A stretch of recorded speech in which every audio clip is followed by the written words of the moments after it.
Bismillahirrahmanirrahim. Assalamualaikum warahmatullahi wabarakatuh. Selamat datang. Sampai berjumpa lagi dengan saya Lestari Rahayu di mata kuliah akuntansi dengan materi perusahaan dagang.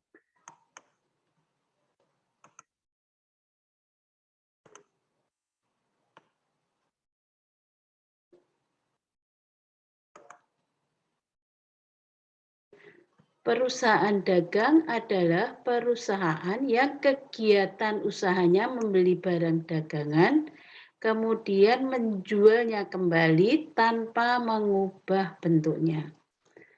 Berdasarkan besar kecilnya kegiatan, perusahaan dagang dibagi menjadi dua, yaitu grosir dan pedagang pengecer. Sedangkan berdasarkan bentuk hukum perusahaan dagang ada perseroan terbatas, kemudian ada Commandeer Verschaff atau CV, kemudian usaha dagang atau UD. Perbedaan antara akuntansi perusahaan dagang dan akuntansi perusahaan jasa hanya terletak pada prosedur transaksi jual beli barang dagangan, bukan pada siklus akuntansinya. Perbedaan akun-akun yang ada pada laporan keuangan perusahaan dagang seperti persediaan barang dagangan, harga pokok penjualan, piutang dagang, utang dagang, retur pembelian atau penjualan, potongan pembelian atau penjualan, biaya angkut pembelian atau penjualan, yang semua ini tidak ada di perusahaan jasa.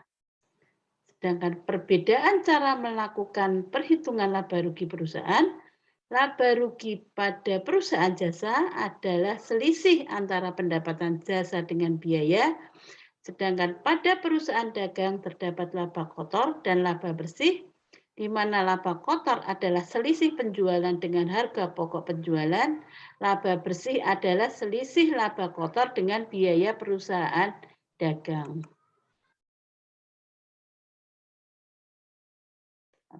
Dalam transaksi keuangan ada yang pertama adalah pembelian tunai dan kredit. Ciri-cirinya adalah transaksi kredit biasanya dibuktikan dengan sebuah faktur. Sebaliknya, transaksi tunai biasanya menggunakan bukti transaksi berupa nota dan kwitansi. Kemudian dalam transaksi kredit ada termin 2/10 N/30, artinya 2/10 adalah jika pembelian kredit tersebut dilunasi pada kurun waktu sampai 10 hari ke depan, perusahaan akan mendapatkan potongan pembelian sebesar 2%. Sedangkan maksud dari N/30 adalah rentang waktu pelunasan pembelian kredit itu maksimal 30 hari dari tanggal transaksi. Nah, ini contoh, di sini dibeli barang dagangan secara tunai seharga 10 juta. Berarti di dalam jurnal ada pembelian ya dalam posisi debit 10 juta, kemudian kasnya ada karena mengeluarkan uang berarti di posisi kredit 10 juta. Kalau pembelian kredit, maka dia akan ada termin 2/10 N/30. Sebagai contoh, dibeli barang dagangan secara kredit seharga 10 juta dengan termin 2/10 N/30, transaksi terjadi pada 2 Februari 2021. Pembelian 10 juta, utang dagang 10 juta. Itu contoh yang lainnya. Nah, di sini juga kemudian ada retur pembelian. Jadi ada pengembalian barang kepada penjual dikarenakan alasan-alasan tertentu, seperti barang yang dibeli dan dikirimkan ke gudang ternyata ada yang cacat. Barang tidak sesuai dengan pesanan, baik tipe, kualitas, warna, dan lain sebagainya. Ini contohnya ada retur pembelian, berarti ada utang dagang ya masuk debit, kemudian retur pembelian masuk kredit. Ini ada contoh juga pada tanggal 1 Mei 2021 dibeli barang dagangan sejumlah 10 unit secara kredit dengan harga 10.000.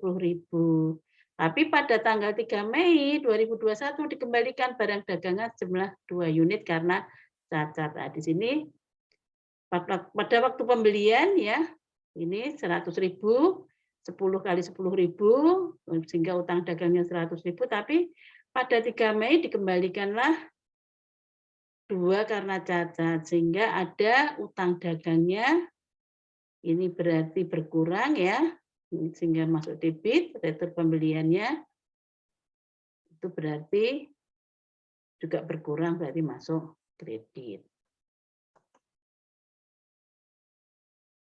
Nah, selain itu ada juga penjualan tunai dan kredit. Kalau tadi kan pembelian tunai dan kredit. Ini penjualan tunai dan kredit. Nah, akun penjualan digunakan untuk mencatat pendapatan dari penjualan barang dagangan. Jumlah yang dicatat dalam akun ini adalah sebesar harga jual, bukan sebesar harga pokok dari barang yang dijual tersebut. Ini contoh, dijual barang dagangan secara tunai seharga 10.000, di mana harga pokok pembeliannya adalah dinilai 7.000. Nah, di sini kas 10.000, penjualan 10.000. Nah, nanti akan diperhitungkan di dalam harga pokok penjualan.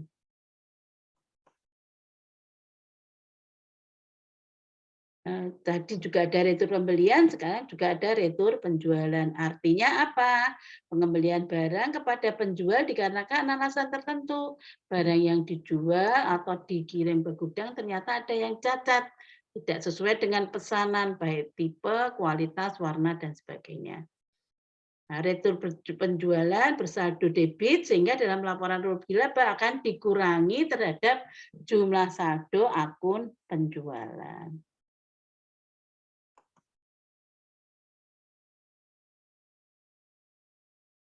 Kemudian ada piutang dagang ya, piutang dagang itu adalah utang pelanggan kepada perusahaan, merupakan hak perusahaan kepada individu atau instansi tertentu yang timbul akibat penyerahan suatu barang. Pada perusahaan dagang, piutang dagang dapat terjadi akibat adanya transaksi penjualan secara kredit kepada pelanggan. Piutang dagang akan dilaporkan di neraca pada kolom aset lancar, sebesar nilai kotor dikurangi dengan estimasi piutang tak tertagih. Nah, kemudian ada utang dagang. Utang dagang itu merupakan utang perusahaan yang terjadi akibat transaksi pembelian kredit. Utang dagang dilaporkan pada neraca sisi pasifa sebesar nilai rupiah tertagih. Biasanya utang dagang tidak menimbulkan bunga sehingga pada utang dagang jarang sekali terjadi penyesuaian. Akun khas lainnya di perusahaan dagang itu ada persediaan, nanti digunakan untuk mencatat nilai persediaan yang masih tersedia pada awal periode dan akhir periode.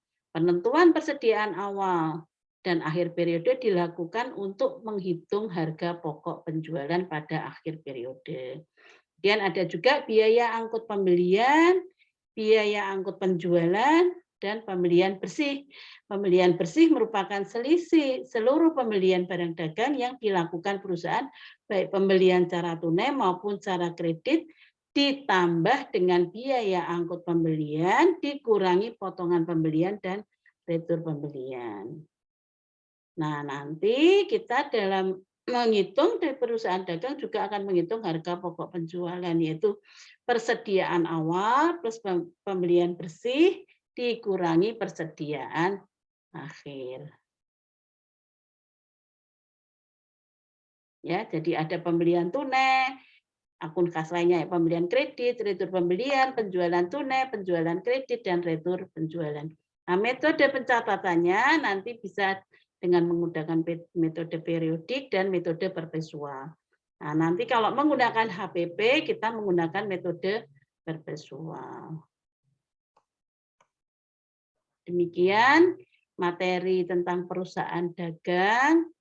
Terima kasih atas perhatian sekalian.